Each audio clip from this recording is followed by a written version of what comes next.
Hello and welcome to episode number 586 of Smart Podcast Trashy Books. I'm Sarah Wendell, and with me today are Amanda and Valerie Bowman. Now, last week in the ads and features episode for the May 2014 issue of Romantic Times for our Romantic Times Rewind series, the cover feature was all about Valerie Bowman, her latest book, and there was a mention in the article about her appearance on Say Yes to the Dress Atlanta in 2014. Now, you might remember this clip. Romance novelist Valerie lives through her characters. Lily, I think I wrote her a little bit with myself in mind.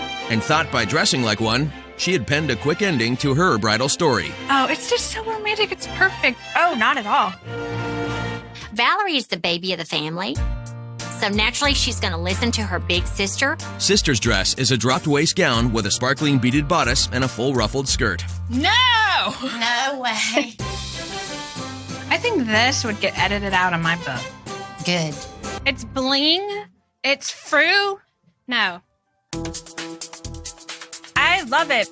This dress is definitely taking out of her comfort zone. I really love the first one. So maybe go back in your first love. That's not going to be the case.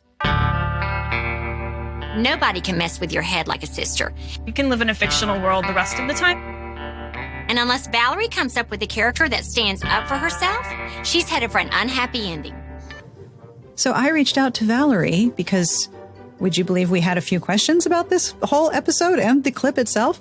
Oh, so many questions. And Valerie was so cool. She came on to talk to us all about the details. We're going to talk about weddings. We're going to talk about dresses. We're going to talk about reality TV. We're going to take a side discussion into the Real Housewives, Scandoval, and $17,000 sunglasses.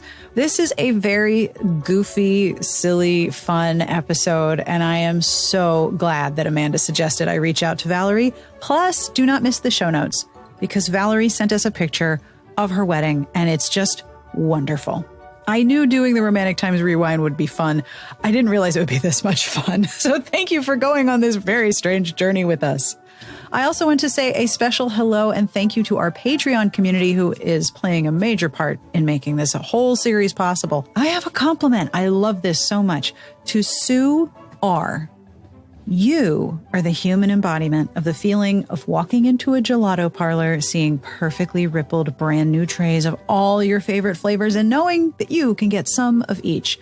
You are the joy of gelato in human form, is what I'm saying.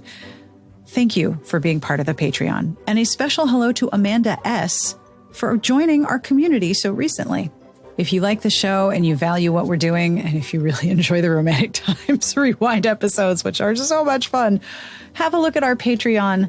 It is super easy to join. Monthly pledges start at $1, and every pledge is deeply appreciated and make sure that every episode has a transcript hand-compiled by Garlic Knitter. Hey, Garlic Knitter. Thank you so much to the Patreon community for their support. And thank you for thinking about it. If you're not part of the Patreon, have a look at patreon.com/smartbitches. Support for this episode comes from Lumi Deodorant. It is finally cooling off. The weather is no longer like soup, but I still love summery scents, which is why I love the toasted coconut deodorant from Lumi. And Lumi makes it easy to feel comfortable and smell so lovely. We have a special offer. New customers get $5 off Lumi's starter pack with code SARAH30 at lumipodcast.com. That's LUMEPODCAST.com. As I've mentioned, my whole family really likes Lumi.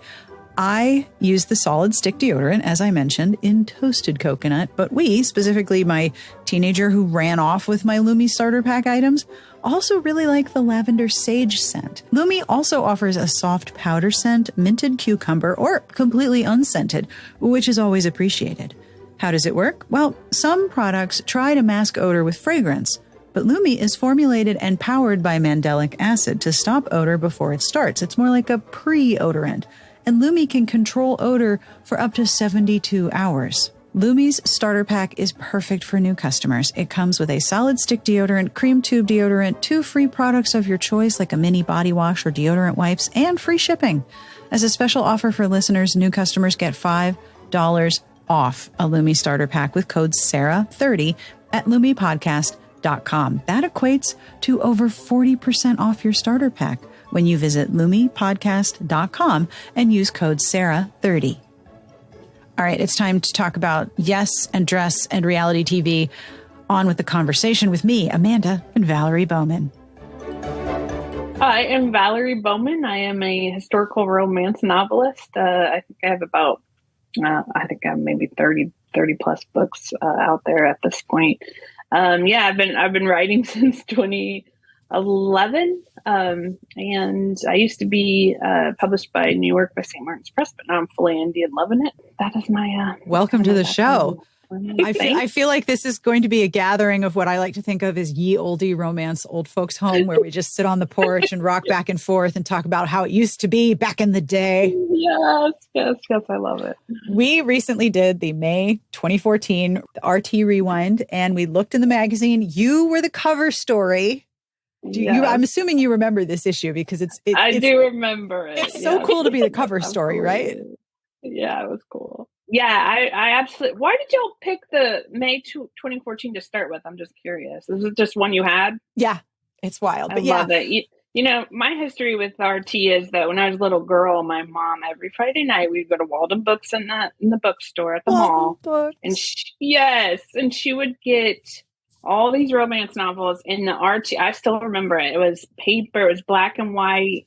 It was sitting, I think it might have been free. I don't know. As a child, so I wasn't paying for it anyway.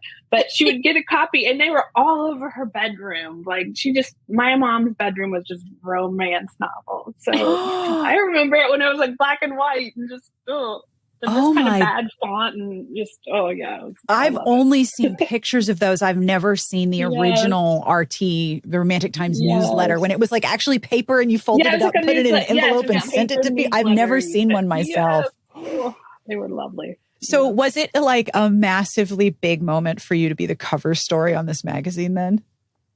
It was actually, yes. You know, I've been watching Beckham on Netflix, like a ton of people have been watching, and he was talking about how his dad like kind of made him into being a soccer player because he wanted it so bad. And I'm like, I think that was my mom and me being a romance novelist. He was just the biggest fan ever. I mean, she never really told me to do it, but I feel like I maybe, to get down some deep psychology. So you're the David Beckham of romance, is what I'm hearing. I don't want to say that now.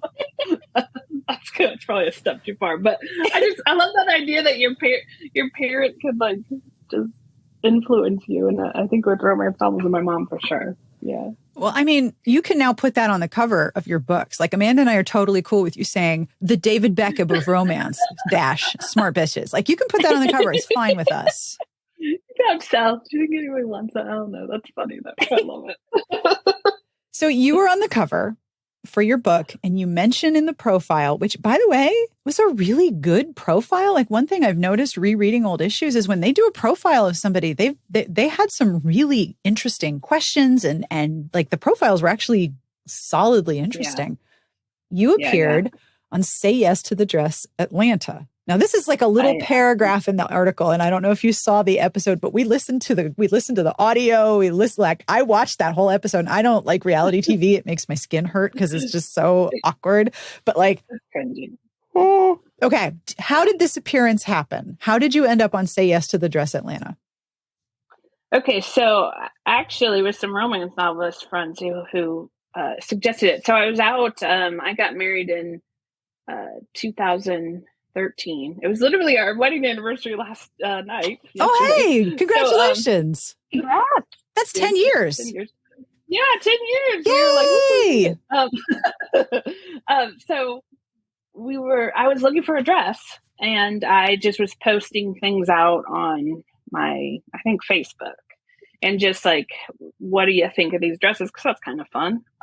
And my friend Anna Bennett, who writes for St. Martin's, she said, you know what, you should apply to be on Say Yes to the Dress because you're a romance novelist and that's a good hook. And I was like, really? I never thought about it. But I just Googled, I literally that morning Googled it. There's an application, or at least at the time there was, filled it out, and they called me within a week and said, can you be up here? I think it was a week later. And bring some people. And that's how it happened. It was really that fast. The whole thing was like from start to finish was like 3 weeks. It was crazy. You know, the producers that received your application were like, yes, thank you, God. So as a romance author, and We watched a portion of this episode. Now, Amanda was much more familiar with Say Yes to the Dress Atlanta than I was. This was something you had watched. I'd never seen this before. It's definitely like a weekend. Sometimes, like, I think TLC will have a marathon on, and you just lay up on the couch on a Sunday afternoon and watch like 8 of them back to back. It's usually it's like popcorn watching. Yeah. It is popcorn watching, or Pringles watching, I've heard it called. Yeah. And it is kind of nice to watch people try on beautiful dresses. Like, beautiful dresses are fun. Yeah, it's fun. It's just fun. And give like your own opinion to yourself. Like, I wouldn't wear that. Or like, I don't like that fit around the bust. As if like there's anyone here listening to me or like cares about my opinion on Say Yes to the Dress. Yeah. No, it's fun. It's a fun show to watch. I remember when my sister-in-law got married in 2019, and she wanted to do like a family, like we were all visiting for Passover or something. And she's like, well, I want to go dress shopping with everyone. And I was like, oh, okay. Like, I didn't have any idea why she wanted me to come dress shopping. And the dress store that we went to in Virginia, it was set up with like yes or no placards and lots of like decorations. And we were supposed to be involved. Like, it was like an in-person Say Yes to the Dress thing. And I had no idea that had infiltrated bridal boutiques, but it was like a live version of, we all sit on this couch and she comes out in a dress. And the thing I remember most clearly, and this happened to you too, is they use these giant friggin' clips to hold the dress to your body. Yeah. You look like, from the back, you look like a construction project. Like, there's these giant clamps holding the dress on. And I'm like, is that comfortable? Oh my gosh. So we watched a portion of the show on the podcast. I've linked to the episode because I found it online. And we were a little shocked about some of the editing decisions made for this sequence, especially with your sister. What was what was your family's reaction? And were you guys coached to create conflict? Like, my stomach hurt a little bit with some of the conflict. There were a lot of puns. Oh, like so many puns. Please tell me you were like, oh, wow. Yikes. I didn't even hear the puns until I watched the episode. Well, some of them. I didn't know the extent of the punnage until I watched it myself.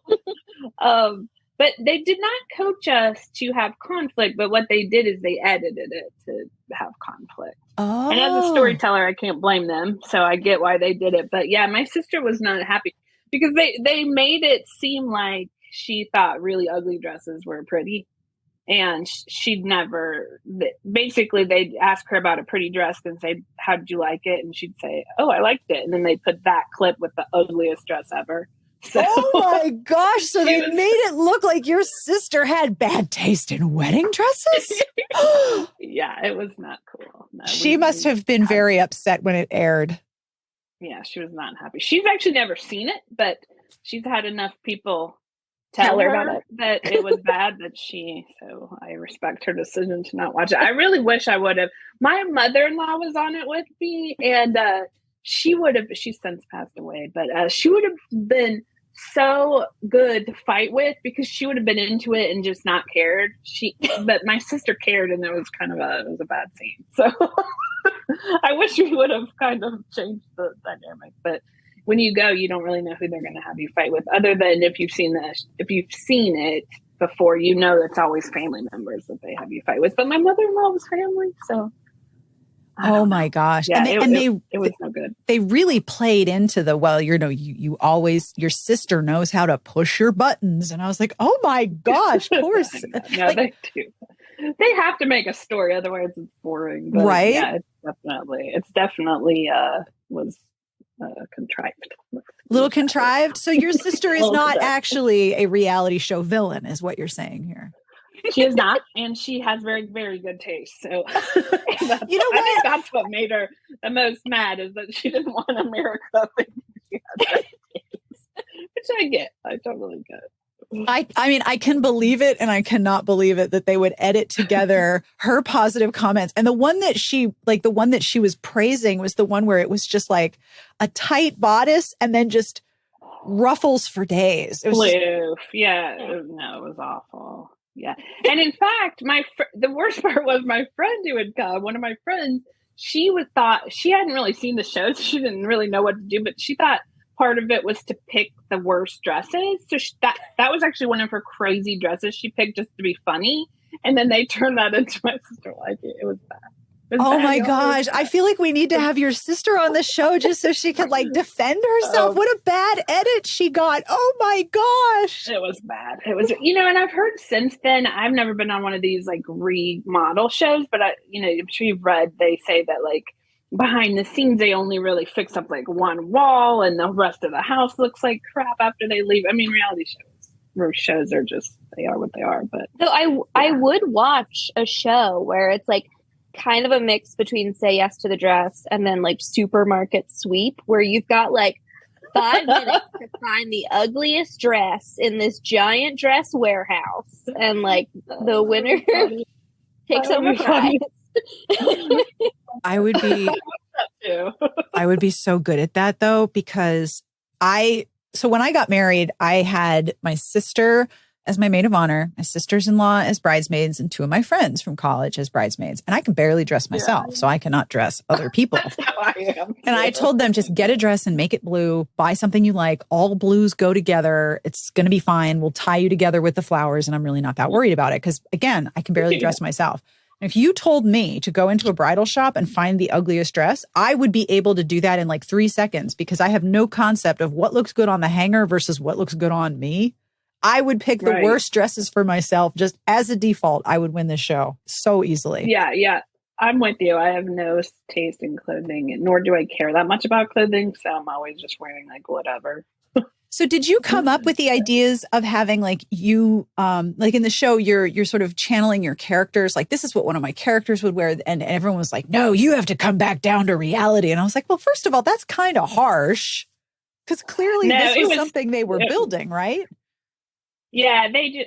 I guess that was their kind of little thing they wanted. Because if I remember correctly, I haven't seen that show in a minute, but there was like a Barbie woman on the other half of the show where she wanted to be Barbie. So they kind of had their premise in place of they wanted me to kind of seem like I wished I was a character for my book, which no, I don't. But I get it. What, you like having penicillin? You like having modern medicine, penicillin, and hot water whenever you want? Oh my goodness. Exactly. So I was kind of scared. I heard them always saying that, and I was kind of scared they were going to make me seem like just a wackadoo who, wished I was a Regency character in my own books. That's not how I feel, but yeah, I mean that was their kind of little premise that was their hook. I am telling you, you filled out that application, and a producer was just like, "Thank you, it is like Christmas to yes." It was, you were perfect for that show, but my goodness, the edit. Whew. So, do you remember the dresses that you tried on, other than the big roughly big one? There were 2 that were really beautiful, and Amanda was telling me when we were rewatching it that generally there's one you like, and then there's one the guests like, and then there's a third one that everyone likes, and that's generally the setup. Do you remember that, or is it all filmed out of order and you don't know which dress is going to be the one at the end? It's filmed out of order with the ugly dresses and the conflict dresses. Like I didn't know what they were going to do with all of that. But the one that I eventually loved and everyone loved and that I actually purchased, that one I did really love, and that was real. I picked it, I loved it, and I was planning to wear it. But then what happened? I did give it away to a reader because what happened was when I bought that dress, we really hadn't planned our wedding yet. I knew I needed a dress, but our wedding ended up being extremely tiny and informal, so that dress would have looked insane at our little tiny wedding. You didn't even wear it? I didn't wear it, but I gave it away to a young woman who really appreciated it and who did wear it. I would have worn it, but my wedding just turned, we just took a different direction with the wedding. It wasn't like I didn't plan to wear it, but then it just would have been silly at the wedding that we ended up having. You had to buy it? You had to buy the dress, even though you're on the show. Okay, I am, Amanda, are you shocked? I am shocked. Yeah, I thought like because you come on the show and bring your family, they comp you the dress. Right? Like you go on The Bachelor, you get that engagement ring for free. Do you? Do you get a Bachelor engagement ring? You gonna keep I always thought that when Valerie's they like, can I write in on that show?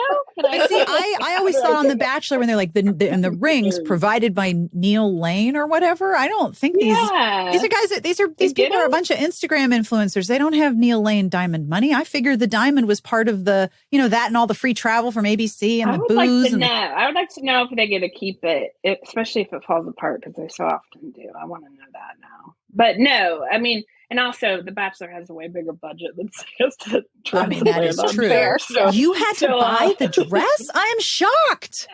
I did get a discount. And I think it was a generous, I want to say it was 50%, but that might have been because that dress came from like the 50% off room. Now that I think about it. But it was beautiful. I think it was gorgeous. According to them, it was like last year's or old, and what do I care about that? I just thought it was beautiful, so that's why it was already on sale, and then they did give me a discount for being on the show. But no, nothing was paid for. Like they gave us a hotel room discount, not even a free hotel room to stay in Atlanta. No, nothing, like no meals or anything. It was just, if you want to stay in Atlanta, here's a discount. And that's wild. I am shocked. Yeah. I'm shocked and appalled. Honestly, I think there's so many people who just want to be on television for fame's sake, I guess. Not that you're famous after you're on that show. I've had a few people recognize me, but just a handful. But, I mean, I did it obviously because I have romance novels that I would like people to know about. But if I was just a person getting married, you wouldn't catch me dead on that show because I don't want to just be famous for the sake of fame. I don't know. Some people do though. Some people do. I mean, it makes perfect sense for a novelist because that is absolutely your audience. The same people like Amanda said, the same people who are chilling on the couch, like alone in their room voting on your wedding dress. Those are absolutely likely to be romance readers. It makes sense from a free marketing perspective, but I am shocked that like they didn't even cover the cost of the dress. That's just wow. No, there are so many people out there who just want to be on TV. It's true. That's why there's so many reality shows. Yep. So you didn't end up wearing the dress and you ended up giving it away as I saw that part in the article, you were like, sign up for my newsletter, email me, I'm giving the dress away. First of all, that's so generous. Yeah. That is a really beautiful, generous giveaway. Do you know who won it? Did they send you a picture? Did you get to see the dress in their wedding? Yeah, I have her email address. I can't remember the girl's name, but she was a young bride. She was in Indiana. Her mother thanked me profusely for it. I didn't get to see the wedding or any of it, but I think I went to a good home and I was glad somebody got to wear it. That's so lovely. Yeah. I have not been married, so I don't have a wedding dress story, but my mom was remarried in the early 90s and her wedding dress came with a big hat. Yep. And had little pearl buttons all the way down the back of it. Mm-hmm.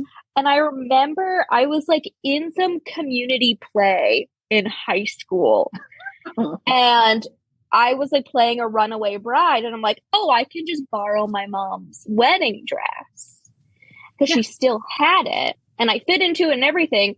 But having to do like a quick change and someone behind the scenes trying to get all the little pearl buttons in a row. Yeah. That was like intense. I was sweating. Like, please just make sure nothing's going to fall out. You don't have to do every button. Nothing's going to fall out. I did. That's the only time I've worn a wedding dress, and it was my mom's. And I think she still has it. But weirdly, I feel like that style of dress was very popular in the early 90s. Oh, yes. Because my former roommate, her mom, who looks similar to my mom, had like the exact same wedding dress with the big hat tucked to the side. Yep. A tilted hat. Like big. Yep. Tilted hat. Long sleeve dress with pearl buttons down the back. Wow. Yep. That was a whole look. Oh, yeah. And the thing about wedding dresses is that they're so impractical. You can't even go to the bathroom unassisted. I have been known. You know how you go through a phase where like you've got like 5 weddings in 1 year because everyone you know is getting married.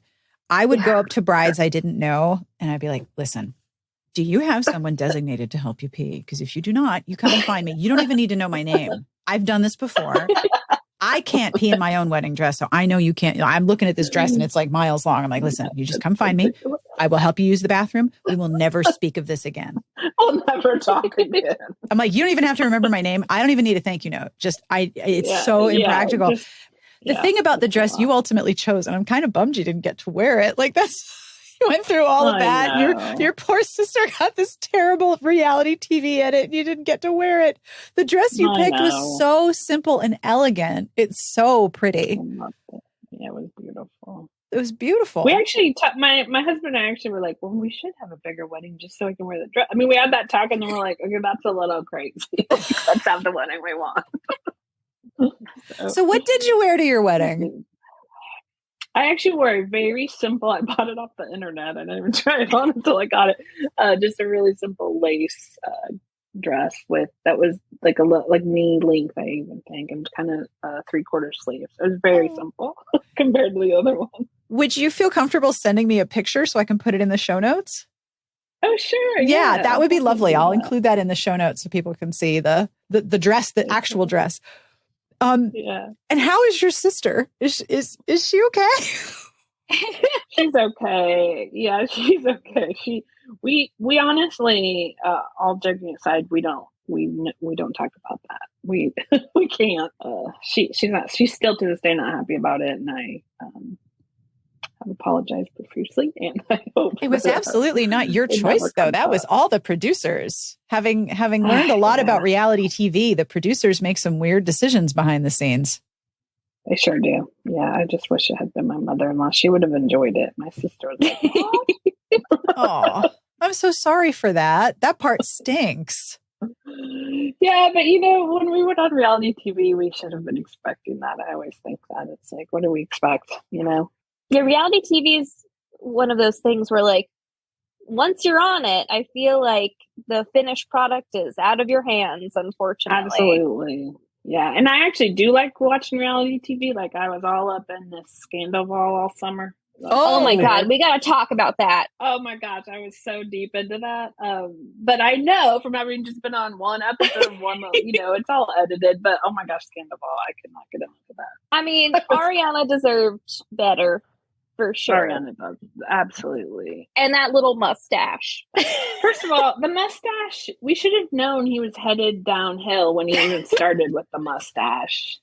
The mustache was proof that he could not be trusted. It's so specifically curved. Like, it's so well groomed. Like, you know how you see a romance cover model and they've got like 19 abs and the biggest pecs you ever saw. And the first thing I think is, okay, well, that is at least 6 hours in the gym every day, nonstop. So clearly you do not have time to be running a company and harassing your secretary and doing whatever else it is you do in this novel, shifting into a wolf and becoming an alien. Like, you don't have time for that. You got to work on those abs. That's a lot of upkeep right there. So you look at that mustache.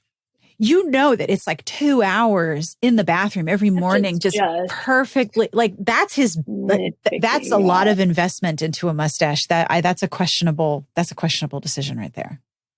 And he's kind of like that. I mean, I've been watching that show, Vanderpump Rules, since day one. I mean, I've just been on board with it. So he's like that, but Ariana's so much better than he is. Just that's all I have. I'm a Real Housewives girl. Yes, for sure. Which Real Housewives, though? There's many flavors. Oh, okay.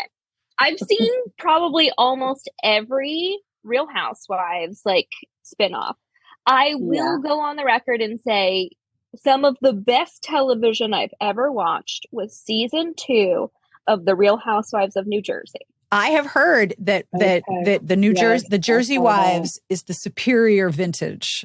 Early Jersey Wives is the superior vintage of Real Housewives. Yes. It's nuts. I have purchased that one season on Amazon Prime. That is the only season I physically own. It's season 2 of The Real Housewives of New Jersey. Yeah, it was intense for sure. That's probably the one I stuck with the longest. And then RIP to Real Housewives of Miami. I watched that one a lot. almost all of them. I used to be a fan of New York, but I cannot listen to Ramona even talk. So I had to Ramona stop. Singer is in a class my of God. her own, isn't she? I can't even listen to her voice at this point in my life. Just I can't. But I love the Beverly Hills and the OGOC. Those are my two that I watch. I think the only one I haven't really watched was Salt Lake City franchise. I was watching that. Yeah. Oh, speaking I of watched all of drama, it. my gosh, I did watch the first, I want to say 4 or 5 episodes of The Real Housewives of Dubai. Dubai is almost like this weird sort of cousin to a show that was called Ladies of London, which was basically Real Housewives of London. Yes, I there watched was that woman on Ladies of London. It's not Catherine, but Caroline Stanbury. Caroline, such a witch in Ladies of London. She's and then good TV. She pieced out of London and moved to Dubai. And became the main housewife. She's the foundation housewife of Real Housewives of Dubai. The thing that's wild is because Dubai has very strict liquor laws, like you're not allowed to drink, you have to get on a boat and go out to sea to drink. So Caroline's bachelorette party is on a boat and they just go out to sea and get shit-faced and then come back. All the Real Housewives I'm on board with. Like, I'm here for all of it. It's just, I have a friend who won't watch it because she's like, I would be jealous of all their stuff. But I'm like, I'm like fascinated by all their stuff. Like, one time I remember one of the women was like, these sunglasses were $17,000. And I was, what? Like, and it became like a running joke of like, because she would always tell you how much like her sunglasses or her purse cost, like without it being prompted. No, just she would like just an icebreaker. 17,000, and I was like, "What are you talking about?" No, and yeah, I'm judging that. So I'm really trying to be less judgy in my life. But I was like, "What the hell are you talking about?" I have like $10 Target sunglasses that I've had for 25 years, and they're like half broken. Imagining having like sunglasses as a budget line item, just like my sunglasses budget for this year. I'd be so stressed out having $14,000 or $17,000 sunglasses. It's like, yeah, don't touch where are the them. sunglasses. What are they doing? That's a used car. I know. It's so fascinating to me. Like at that point, I expect them to come with perks. Like if I buy these, it's like when you buy a Peloton and then you buy the subscription service, you get all of this programming, right? So for my 17,000 sunglasses, I want to know that it comes with an automatic all expenses paid vacation where I wear the sunglasses. For $17,000, they should transform into a plane and fly me to the beach. That's what should happen. I agree with that. And that's just one example. They have all sorts of stuff they are spending money on that I'm just like, what in the world? Like the purses alone. I could just talk all day about all the purses. Oh, purses are wild, right? Oh my gosh. So, some of them, I mean, I've looked them up. They're like $80,000 purses. Yeah, like a Birkin bag, for example. Like I have like a Longchamp? I love Longchamp. Whatever. I love them so much. Yeah, which is a nice nylon tote, but they're like $100. And this one has lasted me like a decade. Oh, they last forever and they have inside pockets. There's nothing better than Longchamp. But like a Birkin bag, if I treated my Birkin bag the way that I treat my current bag, with just like half-eaten granola bars and like wadded up receipts. Yeah, there was one episode of The Housewives. I want to say it was Beverly Hills, where the woman's purse was so expensive she had a little raincoat for it. She had like a little purse raincoat, and she came to dinner with one of the other housewives, and the other housewife wasn't like, "What the hell is that?" She was like, "Oh, I see you with the raincoat." It's like so normal for them. Isn't it a superstition to put your purse on the floor? Mm-hmm. Yeah. Yes. I actually, one of the big pieces of swag that I got at an RT was a hook for your purse where you open it up and then hang it off the edge of the table and there's a hook underneath to hold your purse. Totally worked. You can hang your bag anywhere. That's actually good swag, I will say. Oh, that's the thing I miss most about Romantic Times, the convention, was the swag. Yeah. The swag was serious business. Yeah, that's some good stuff. Have you thought about wedding dresses as swag? I feel like it might be not cost efficient, but I mean, there's ways. Or little ones. Yeah, little tiny wedding dresses. Say yes to the dress. Lego people. That'd be cute. Your sister would come in your house and be like, I have to leave now. Oh, God. There's too many wedding dresses in this house and I have to go. I'm so sorry for her. Would you please tell her that we are so sorry she got a bad edit? Because she got a bad edit. I will tell her. I remember when we watched it, Amanda, I remember both of us going, did they edit her that way? Because that's just like, what?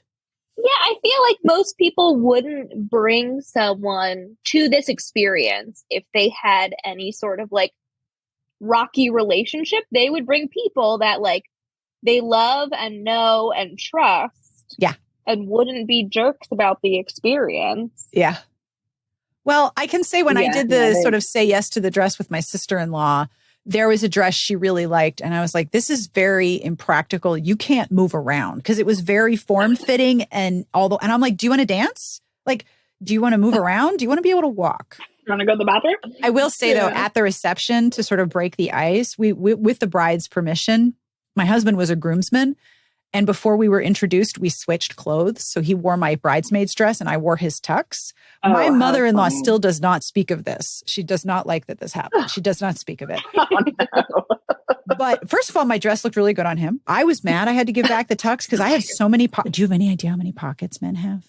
Do you have any idea? I had pockets inside, outside, on the sides, in the back. The jacket had like 10 and it was our rental. It was our rented tux and it had more pockets than I've ever had in my life. Did you check the pockets before you gave it back? Yes, we did because the rental also cost more than the dress, which I own.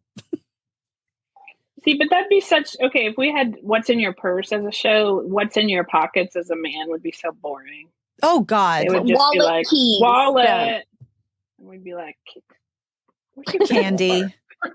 Random business card from a gas station that closed in 1982. Yeah. Yeah. But I feel like my brother now, even though he's like military, so it might just be wallet still at this point. He has that like crossbody, like chest bag. Oh. You know what I mean? It's literally a fanny pack that it just goes over the chest now. When did those come back in style? I keep seeing people with fanny packs across their body like a bandolier. Yeah, and I'm like, wait a minute.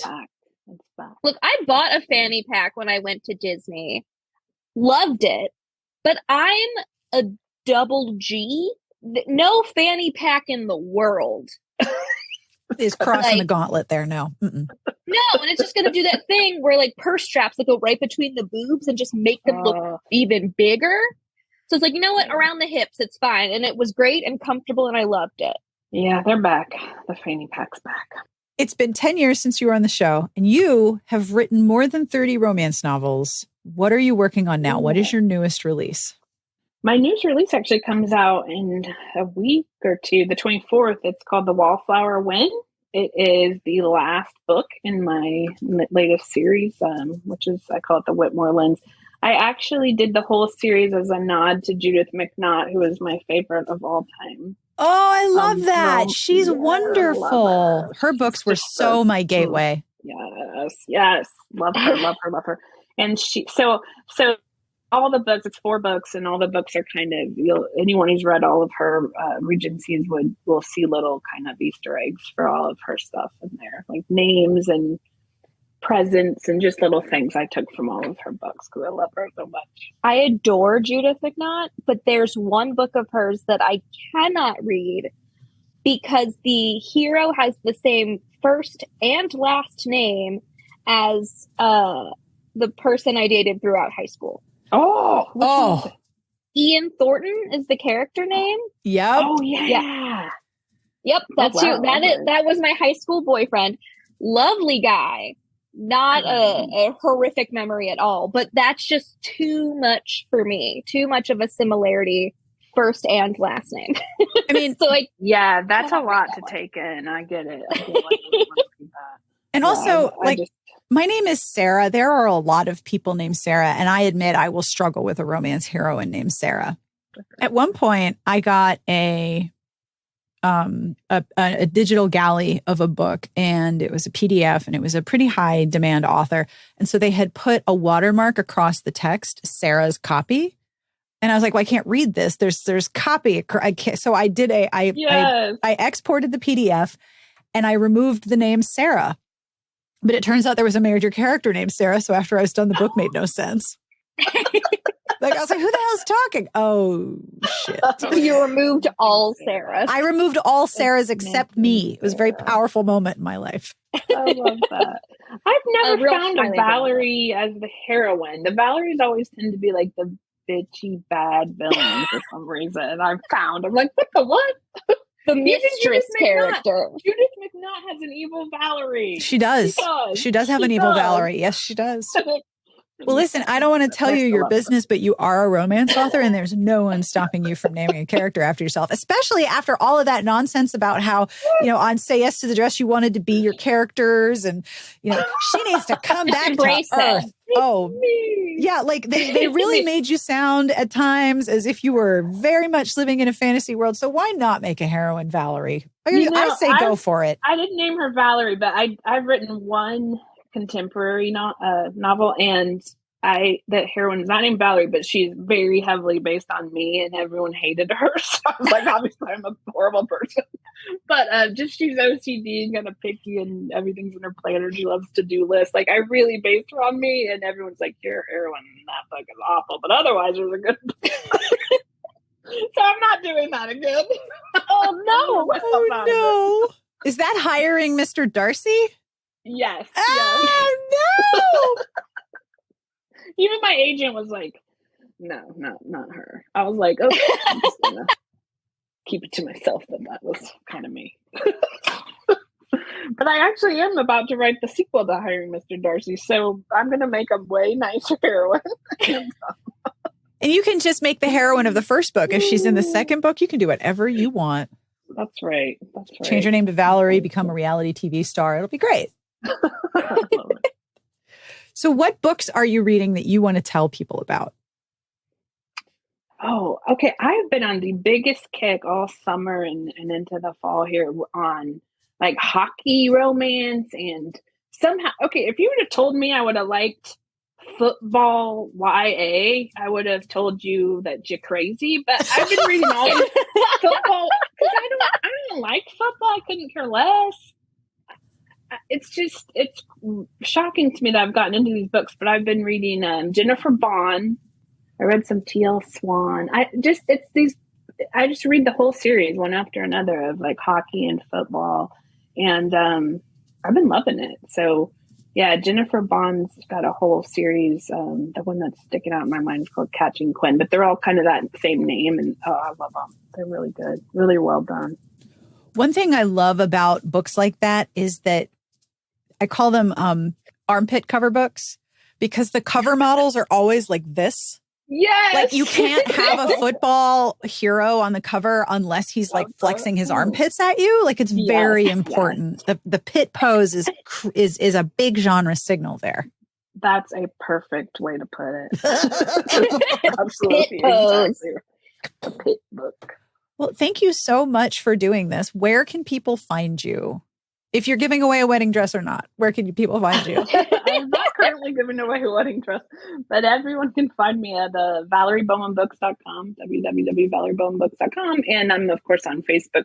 I'm kind of off X or Twitter or whatever it used to be called. I am on Threads now and Instagram, and it's all at Valerie G. Bowman are my handles there.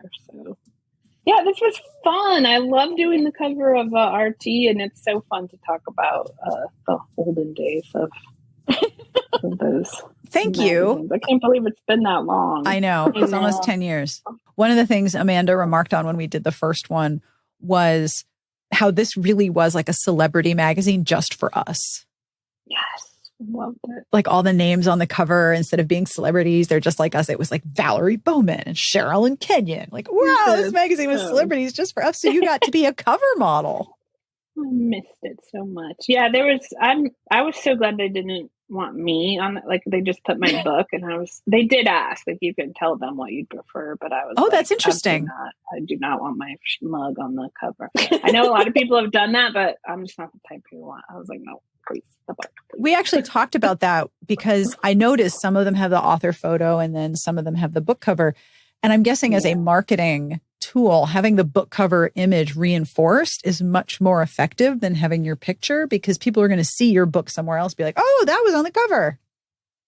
Yeah, I think if you're Nora Roberts, you can hop right on the cover of anything, and people will be like, "Oh, Nora." But I was like, it's a win-win for me because I'd rather you see my book cover, and I don't want it to be on the cover, my actual face. But Well, thank you so much for doing this, and thank you for the side trip down Real Housewives memory lane. That was very fun. Love a Real Housewives talk. Call me when you start your what's in your purse because I got some stuff. Oh yeah, absolutely. I also want your sister to come on so we can give her the nicest edit ever. Make her seem like the most supportive, loving, glorious. She'll be the best side character, sequel bait character on the show, hands down. Oh, I love it. Yeah, she's a big romance novel fan.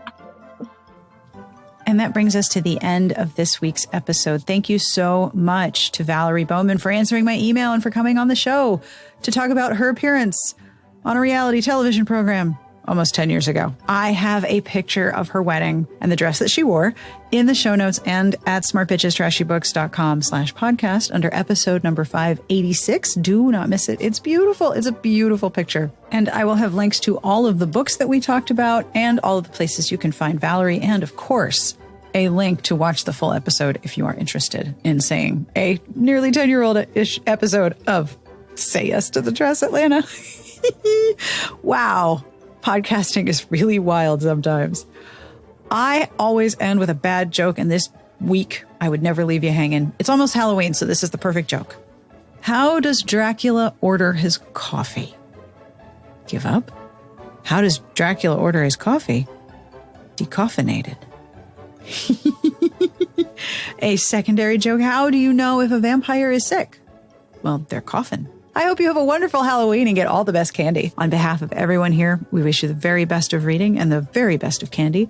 We will see you back here next week. Smart Podcast Trashy Books is part of the Frolic Podcast Network. You can find more outstanding podcasts to subscribe to at frolic.media/podcasts.